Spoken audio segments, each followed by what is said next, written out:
All right. So today we're going to kind of dive into something that can really throw you for a loop.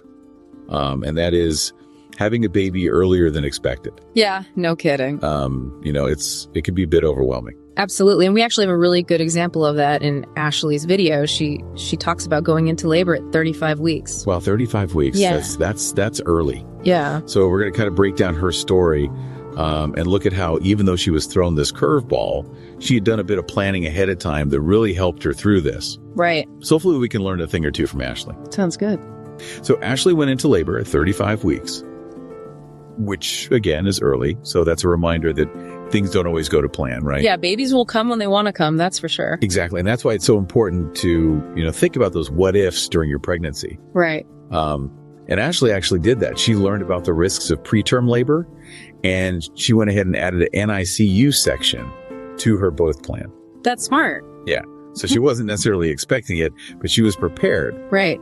And you know what I think is so powerful about that is that if you just mentally rehearse even these things that you don't necessarily think are going to happen, it can really reduce the stress. Oh, for sure. When it does happen, because you've already kind of thought it through. Yeah, you already processed it a little. Right. You've already processed it. And so then when it happens, you can really focus on being present and making the decisions that you need to make at that time. Right. And Ashley, having thought about that, was ready to make some pretty quick decisions when she got to the hospital. Mm-hmm. She talks about delayed cord clamping and skin-to-skin contact. Yes. And those are two things that she knew she wanted, and she didn't hesitate. And those are so important, especially in the case of a preterm birth. Yeah. Why is that? Well, delayed cord clamping allows for more of that really essential blood and iron to be transferred to the baby. Oh, I see. And immediate skin-to-skin contact helps to regulate the baby's temperature, their heart rate, blood sugar. Right. And it really just starts to foster that bonding. Right. That connection between mom and baby. And Ashley even describes her baby as a tiny fighter. Oh, that's so sweet. Yeah. So, she knew what she wanted, but she also had a really helpful resource. She talked about this free birth plan checklist that includes an NICU prep section. Yeah, I love that checklist. That sounds really helpful. It is. It has, questions that you can ask the NICU nurses. It has suggestions for things to pack for kangaroo care. Oh, nice. Which is that skin-to-skin contact in the NICU. Right. And really importantly, it makes you aware of your parental rights in that environment. Well, that's important. Yes. So it's all about empowering you with that information so you can advocate for your baby. That's so great. I love that she shared that resource. Yeah. And I love that she, thought ahead and had that ready.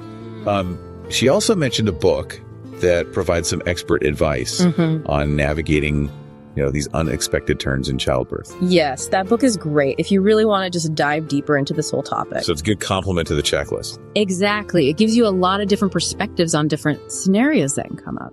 So if someone really wants to be extra prepared, that's a great resource. Definitely. So really, Ashley's experience is a great example of, even when things don't go to plan, if you've at least thought about the possibilities, know what you want. Right. It makes it so much easier to navigate. Exactly. It allows you to really just focus on that connection with your baby. Right.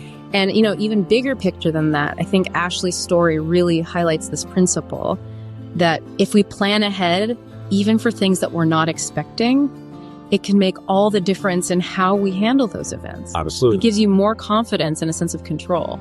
So whether you're expecting a baby or not, right, this idea of proactive planning can really apply to all areas of life. Absolutely. Yeah. So think about it. What unexpected events in your life could you plan for ahead of time? Right. Or what small steps could you take today to be a little more prepared for the unknown? That's a great question for everyone to think about. Yeah, those small steps can really make a big difference. Great. Thanks for joining me for this deep dive today. Yeah, this was a great discussion. And we'll see you next time. See ya.